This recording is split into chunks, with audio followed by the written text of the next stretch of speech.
بسم اللہ الرحمن الرحیم اللہم صلی علی محمد وعلی آل محمد کما صلیت علی ابراہیم وعلی آل ابراہیم انک حمید مجید اللہم بارک علی محمد وعلی آل محمد کما بارکت علی ابراہیم وعلی آل ابراہیم انک حمید مجید۔ نمبر 10، جنبی سونے سے قبل وضو کرے۔ میاں بیوی اگر جنبی ہوں تو ان کو سونے سے پہلے وضو کر لینا چاہیے۔ اس مسئلے میں کئی احادیث وارد ہیں۔ اول، حضرت عائشہ رضی اللہ تعالیٰ عنہ فرماتی ہیں نبی کریم صلی اللہ علیہ وآلہ وسلم جب حالت جنابت میں کھانا کھاتے یا سونے کا ارادہ کرتے تو مقام پردہ کو دھوتے اور نماز کی طرح وضو کرتے، بحوالہ صحیح بخاری و مسلم۔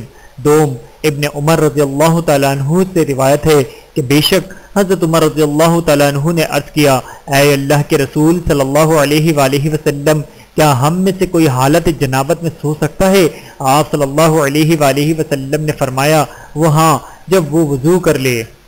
اور ایک روایت میں ہے وضو کر اپنی شرمگاہ کو دھو اور پھر سو جا، اور ایک روایت میں ہے ہاں، اسے چاہیے کہ وہ وضو کرے پھر سوئے اور جب چاہے غسل کر لے۔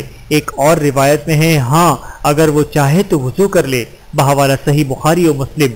سوم، حضرت عمار بن یاسر رضی اللہ تعالیٰ عنہ سے روایت ہے کہ رسول اللہ صلی اللہ علیہ وآلہ وسلم نے فرمایا، فرشتے 3 آدمیوں کے قریب نہیں جاتے، کافر کی لاش اور جس نے زعفران ملی خوشبو لگائی ہو، اور جنبی آدمی جب تک وہ وضو نہ کر لے، بحوالہ سنن ابی داود۔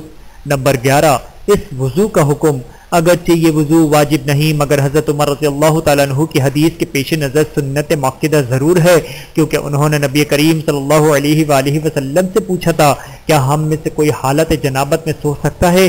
انہوں نے فرمایا ہاں، اگر وہ چاہے تو وضو کر لے، بحوالہ صحیح ابن حبان۔ اس موقف کی تائید حضرت عائشہ رضی اللہ تعالیٰ عنہ کی مندرجہ ذیل حدیث سے بھی ہوتی ہے۔ نبی کریم صلی اللہ علیہ وآلہ وسلم کبھی سو جایا کرتے تھے حالانکہ وہ جنبی ہوتے تھے اور وہ پانی کو چھوتے تک نہیں تھے، حتیٰ کہ آپ بیدار ہوتے تو غسل فرماتے، بحوالہ ابن ابی شیبہ۔ حضرت عائشہ رضی اللہ تعالیٰ عنہ سے ہی روایت ہے آپ صلی اللہ علیہ وآلہ وسلم جنابت کی حالت میں رات گزارتے، اتنے میں حضرت بلال تشریف لاتے، نماز کے لیے اذان کہتے، آپ صلی اللہ علیہ وآلہ وسلم کھڑے ہوتے اور غسل فرماتے۔ میں ان کے سر سے پانی گرتا ہوا دیکھ رہی ہوتی تھی کہ آپ تشریف لے جاتے۔ کچھ دیر بعد مجھے آپ کی آواز نماز فجر سے سنائی دیتی، پھر آپ روزہ رکھتے۔ مطرف کہتے ہیں میں نے عامر رضی اللہ تعالیٰ عنہ سے پوچھا کہ یہ رمضان میں ہوتا تھا؟ انہوں نے کہا ہاں، رمضان اور رمضان کے علاوہ بھی ایسا ہوتا تھا، بحوالہ ابن شیبہ۔ نمبر 12، جنبی کا وضو کے بدلے تیمم کرنا۔ میاں بیوی دونوں کے لیے کبھی کبھی تیمم بھی جائز ہے۔ حضرت عائشہ رضی اللہ تعالیٰ عنہ فرماتی ہیں جب نبی کریم صلی اللہ علیہ وآلہ وسلم حالت جنابت میں سونے کا ارادہ کرتے تو وضو کرتے اور کبھی تیمم کر لیتے، بحوالہ بہقی شریف۔ نمبر 13، سونے سے پہلے غسل افضل ہے۔ میاں بیوی اگر سونے سے پہلے غسل کر لیں تو یہ افضل ہے۔ عبداللہ بن قیس کی حدیث میں ہے کہ وہ کہتے ہیں میں نے عائشہ رضی اللہ تعالیٰ عنہ سے پوچھا نبی کریم صلی اللہ علیہ وآلہ وسلم جنابت کی حالت میں کیا کرتے تھے؟ کیا وہ سونے سے قبل غسل کرتے یا غسل کرنے سے پہلے سو جایا کرتے تھے؟ وہ کہتی ہیں وہ دونوں طرح ہی کیا کرتے تھے، کبھی آپ غسل کر لیتے پھر آرام فرماتے اور کبھی کبھی وضو کر لیا کرتے اور سو جاتے۔ وہ کہتے ہیں میں نے کہا اللہ کا شکر ہے جس نے اس معاملے میں آسانی رکھی ہے، بحوالہ صحیح مسلم۔ نمبر 14، حائضہ عورت سے جمع حرام ہے۔ حالت حیض میں عورت کے ساتھ جمع کرنا حرام ہے، کیونکہ اللہ تعالیٰ فرماتے ہیں وَيَسْأَلُونَكَ عَنِ الْمَحِيضِ قُلْ هُوَ أَذًى فَاعْتَزِلُوا النِّسَاءَ فِي الْمَحِيضِ وَلَا تَقْرَبُوهُنَّ حَتَّى يَطْهُرْنَ فَإِذَا تَطَهَّرْنَ فَأْتُوهُنَّ مِنْ حَيْثُ أَمَرَكُمُ اللَّهُ إِنَّ اللَّهَ يُحِبُّ التَّوَّابِينَ وَيُحِبُّ الْمُتَطَهِّرِينَ۔ ترجمہ، یہ لوگ آپ سے حیض کے متعلق سوال کرتے ہیں، انہیں کہہ دیجئے یہ گندگی ہے، حیض کے دنوں میں تم عورتوں سے الگ ہو جاؤ، ان کے قریب نہ جاؤ یہاں تک کہ وہ پاک ہو جائیں، پس جب وہ پاک ہو جائیں تو ان سے تعلق قائم کرو جہاں سے اللہ نے تم کو حکم دیا ہے، بے شک اللہ توبہ کرنے والوں اور پاک رہنے والوں کو پسند کرتا ہے، بحوالہ سورۃ البقرہ آیت نمبر 222۔ اسی مسئلے میں کئی احادیث ثابت ہیں۔ اول، آپ صلی اللہ علیہ وآلہ وسلم نے فرمایا جس آدمی نے حائضہ کے ساتھ یا کسی عورت کے دبر میں جمع کیا یا وہ کسی کاہن نجومی کے پاس آیا اور اس کی بات کی تصدیق کر دی تو اس نے محمد صلی اللہ علیہ وآلہ وسلم پر نازل شدہ کتاب کا انکار کر دیا۔ دوم، حضرت انس بن مالک رضی اللہ تعالیٰ عنہ سے روایت ہے کہ وہ کہتے ہیں یہودیوں کی کسی عورت کے ایام ماہواری شروع ہو جاتے تو وہ اسے گھر سے نکال دیتے، نہ ہی اس کے ساتھ کھانا کھاتے اور نہ ہی پیتے، اور اسے گھر کے اندر اپنے پاس بھی نہ آنے دیتے۔ آپ صلی اللہ علیہ وآلہ وسلم سے جب اس بارے میں پوچھا گیا تو اللہ تعالیٰ نے قرآن مجید میں یہ حکم اتارا، وَيَسْأَلُونَكَ عَنِ الْمَحِيضِ قُلْ هُوَ أَذًى فَاعْتَزِلُوا النِّسَاءَ فِي الْمَحِيضِ۔ نبی کریم صلی اللہ علیہ وآلہ وسلم نے فرمایا ان کو اپنے ساتھ گھروں میں رکھو اور جمع کے علاوہ ان سے ہر طرح کا فائدہ اٹھاؤ۔ یہودی کہنے لگے یہ آدمی محمد صلی اللہ علیہ وآلہ وسلم تو چاہتا ہے کہ کوئی ایسا کام نہ چھوڑے جس میں ہماری مخالفت نہ کرے۔ تو اسید بن جعفر اور عباس بن بشیر نبی صلی اللہ علیہ وآلہ وسلم کی خدمت میں حاضر ہوئے اور عرض کرنے لگے یہودی ایسے باتیں کر رہے ہیں، کیا ہم عورتوں سے حیض کے دنوں میں نکاح یعنی جمع نہ کریں؟ آپ صلی اللہ علیہ وآلہ وسلم کا چہرہ متغیر ہو گیا، حتیٰ کہ ہمیں محسوس ہونے لگا کہ ان دونوں پر آپ صلی اللہ علیہ وآلہ وسلم ناراض ہو گئے ہیں۔ وہ دونوں چلے گئے، ابھی کچھ دور چلے تھے کہ ان کے سامنے نبی کریم صلی اللہ علیہ وآلہ وسلم کی طرف سے بھیجا ہوا دودھ کا پیالہ آیا جو ان کے لیے ہدیہ تھا۔ آپ صلی اللہ علیہ وآلہ وسلم نے ان کے پیچھے دودھ بھیجا اور ان کو بلایا۔ ہمیں یقین ہو گیا کہ آپ ان سے ناراض نہیں ہیں۔ بحوالہ صحیح مسلم۔ نمبر 15، جو حائضہ سے جمع کرے اس کا کفارہ۔ وہ آدمی جو اپنے آپ پر قابو نہ رکھ سکا اور حالت حیض میں ہی بیوی سے جمع کر لیا تو اس پر لازم ہے کہ وہ تقریباً آدھا جنبیہ انگریزی یا جنبیہ کو چوتھائی حصہ صدقہ کرے۔ حضرت عبداللہ بن عباس رضی اللہ تعالیٰ عنہ نبی کریم صلی اللہ علیہ وآلہ وسلم سے اس آدمی کے بارے میں روایت نقل کرتے ہیں جو حیض کی حالت میں اپنی بیوی سے جمع کرتا ہے۔ آپ صلی اللہ علیہ وآلہ وسلم نے فرمایا وہ 1 دینار یا نصف دینار صدقہ کرے۔ بحوالہ معجم الکبیر۔ نمبر 16، اس کے خاوند کے لیے حائضہ عورت کی شرمگاہ کے علاوہ تمام بدن سے فائدہ اٹھانا جائز ہے۔ اس مسئلے میں کئی احادیث وارد ہیں۔ اول، نبی کریم صلی اللہ علیہ وآلہ وسلم نے فرمایا جمع کے علاوہ سب کچھ کر لو۔ دوم، حضرت عائشہ رضی اللہ تعالیٰ عنہ کہتی ہیں رسول اللہ صلی اللہ علیہ وآلہ وسلم ہم عورتوں کو ماہواری کے ایام میں حکم فرماتے کہ وہ اپنا اظہار بند سختی کے ساتھ باندھ لیں اور پھر اس کا خاوند اس کے ساتھ لیٹے، اور کبھی وہ کہتی کہ مباشرت یعنی جمع کے علاوہ کرے۔ بحوالہ صحیح بخاری و مسلم۔ ثالث، نبی کریم صلی اللہ علیہ وآلہ وسلم کی بعض عورتوں سے روایت ہے کہ وہ کہتی ہیں بے شک نبی کریم صلی اللہ علیہ وآلہ وسلم حائضہ بیوی سے فائدہ اٹھانے کا ارادہ کرتے تو اس کی شرمگاہ پر کپڑا ڈال دیتے اور پھر جو آپ کا ارادہ ہوتا تو وہ کرتے۔ بحوالہ سنن ابی داود۔ نمبر 17، عورت کے پاک ہونے کے بعد اس سے جمع کب جائز ہے؟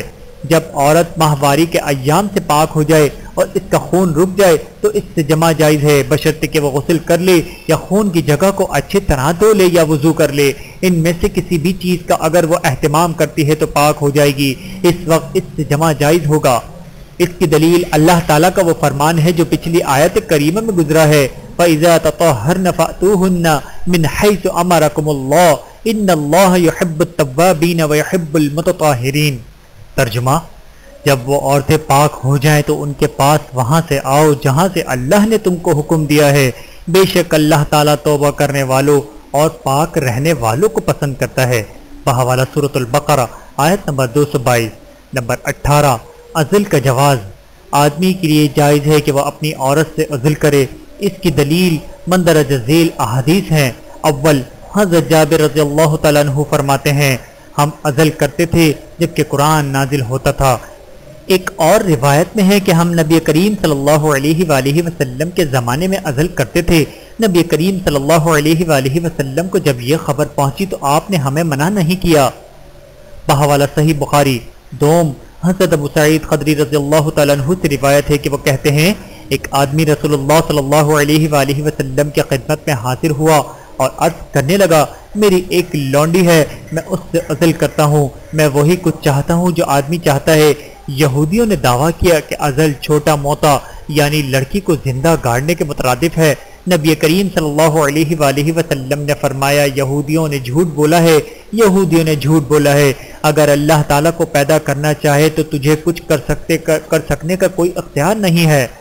بحوالہ سنن ابی داود سوم حضرت جابر رضی اللہ تعالیٰ عنہ سے روایت ہے، ایک آدمی رسول اللہ صلی اللہ علیہ وآلہ وسلم کی خدمت میں حاضر ہوا اور عرض کرنے لگا، ہماری ایک لونڈی ہے، وہ ہماری خدمت بھی کرتی ہے اور ہمارے درختوں کو پانی بھی دیتی ہے، میں اس سے ہم بستری کرتا ہوں، لیکن میں یہ پسند نہیں کرتا کہ وہ حاملہ ہو جائے۔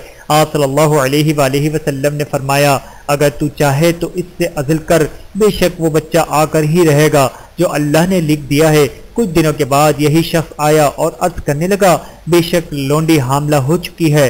نبی کریم صلی اللہ علیہ وآلہ وسلم نے فرمایا، میں نے تمہیں بتا دیا تھا کہ وہ آ کر ہی رہے گا جسے اللہ تعالیٰ نے تقدیر میں لکھ دیا ہے۔ بحوالہ صحیح مسلم۔ نمبر 19، عزل نہ کرنا بہتر ہے۔ عزل اگرچہ جائز ہے مگر اس کو ترک کرنا کئی وجوہات کی بنا پر افضل ہے۔ اول، اس میں عورت کے لیے نقصان اور تکلیف ہے اور اس کو لذت حاصل نہیں ہوتی۔ اگر عورت اس بات پر متفق بھی ہو تب بھی عزل مندرجہ ذیل وجوہات کی بنا پر بہتر نہیں ہے۔ دوم، اس سے نکاح کے بعض مقاصد ہی ختم ہو جاتے ہیں۔ مثلا نکاح کے مقاصد میں سے ایک یہ بھی ہے کہ امت محمدی صلی اللہ علیہ وآلہ وسلم میں اضافہ ہو۔ نبی کریم صلی اللہ علیہ وآلہ وسلم نے فرمایا، زیادہ محبت کرنے والی اور زیادہ بچے جننے والی عورت سے شادی کرو، کیونکہ میں تمہاری کثرت کی وجہ سے دیگر قوموں پر فخر کروں گا۔ بحوالہ سنن ابی داود۔ اسی لیے تو نبی کریم صلی اللہ علیہ وآلہ وسلم نے اس کو خفیہ قتل کا نام دیا ہے۔ جب آپ سے عزل کے متعلق سوال ہوا تو آپ صلی اللہ علیہ وآلہ وسلم نے فرمایا، یہ تو خفیہ قتل ہے۔ بحوالہ صحیح مسلم۔ اسی بنا پر تو نبی کریم صلی اللہ علیہ وآلہ وسلم نے ابی سعید خدری کی روایت میں یہ ارشاد کر دیا کہ عزل نہ کرنا بہتر ہے۔ رسول اللہ صلی اللہ علیہ وآلہ وسلم کے پاس عزل کا ذکر کیا گیا تو آپ صلی اللہ علیہ وآلہ وسلم نے فرمایا، تم میں سے کوئی بھی یہ کیوں کرتا ہے؟ آپ صلی اللہ علیہ وآلہ وسلم نے یہ نہیں فرمایا تم میں سے کوئی نہ کرے، کوئی جان ایسی نہیں جو پیدا ہونے والی ہے مگر اس کا خالق اللہ ہے، وہ پیدا کر کر ہی دے گا۔ ایک روایت میں ہے کہ آپ صلی اللہ علیہ وآلہ وسلم نے فرمایا، تم عزل کرتے رہو گے، تم یہ کرتے رہو گے، البتہ تم یہ کرتے رہو گے، کوئی ایسی جان نہیں جس نے قیامت تک پیدا ہونا ہے مگر وہ ہو کر رہے گی۔ بحوالہ صحیح مسلم۔ نمبر 20، نکاح میں میاں اور بیوی کی نیت کیا ہو؟ ان دونوں کو چاہیے کہ وہ نکاح کے ذریعے گناہ سے بچنے اور اللہ تعالیٰ کی حرام کردہ چیزوں سے دور رہنے کی نیت کریں تاکہ میاں اور بیوی کا تعلق بھی ان کے لیے صدقہ بن جائے۔ اس بات کی دلیل ابو ذر رضی اللہ تعالیٰ عنہ کی حدیث ہے۔ نبی کریم صلی اللہ علیہ وآلہ وسلم کے صحابہ میں سے بعض نے عرض کیا، اے اللہ کے رسول صلی اللہ علیہ وآلہ وسلم، اہل ثروت مال و دولت والے تو بہت زیادہ اجر لے گئے، وہ ہماری طرح نمازیں پڑھتے ہیں، روزے بھی رکھتے ہیں اور اس کے ساتھ ساتھ اپنے مالوں سے صدقہ بھی کرتے ہیں۔ نبی کریم صلی اللہ علیہ وآلہ وسلم نے فرمایا، کیا اللہ تعالیٰ نے تمہارے لیے بعض چیزوں کو صدقہ نہیں بنایا؟ بے شک ہر تسبیح صدقہ ہے، ہر تکبیر صدقہ ہے، لا الہ الا اللہ کہنا صدقہ ہے، نیکی کا حکم صدقہ دینا ہے، برائی سے روکنا صدقہ ہے، تمہارا بیوی سے ہم بستر ہونا صدقہ ہے۔ صحابہ نے عرض کیا، اے اللہ کے رسول صلی اللہ علیہ وآلہ وسلم، ہم میں سے کوئی جب اپنی شہوت پوری کرتا ہے تو کیا یہ بھی اس کے لیے صدقہ ہے؟ نبی کریم صلی اللہ علیہ وآلہ وسلم نے فرمایا، تمہارا کیا خیال ہے اگر وہ یہی تعلق حرام جگہ پر قائم کرے تو اس پر گناہ نہیں ہے؟ صحابہ نے عرض کیا، کیوں نہیں؟ آپ صلی اللہ علیہ وآلہ وسلم نے فرمایا، اس لیے جب وہ حلال جگہ بیوی یا لونڈی کے ساتھ یہ تعلق قائم کرے تو اس کے لیے ثواب ہے۔ اس کے علاوہ بھی نبی کریم صلی اللہ علیہ وآلہ وسلم نے کئی چیزیں شمار کی اور انہیں صدقہ کہتے گئے اور آخر میں فرمایا، چاش کی 2 رکعتیں ان سب سے کفایت کر جاتی ہیں۔ بحوالہ صحیح مسلم۔ ویڈیو دیکھنے کا بہت شکریہ۔ مزید ویڈیوز دیکھنے کے لیے ہمارے چینل کو سبسکرائب کریں۔ اگر ویڈیو پسند آئے تو لائک کریں۔ اچھی بات کو دوسروں تک پہنچانا صدقہ جاریہ ہے۔ جزاکم اللہ خیرا کثیرا۔ اپنا اور اپنے پیاروں کا بہت زیادہ خیال رکھیے گا اور مجھے دعاؤں میں یاد رکھیے گا۔ Take care. اللہ حافظ۔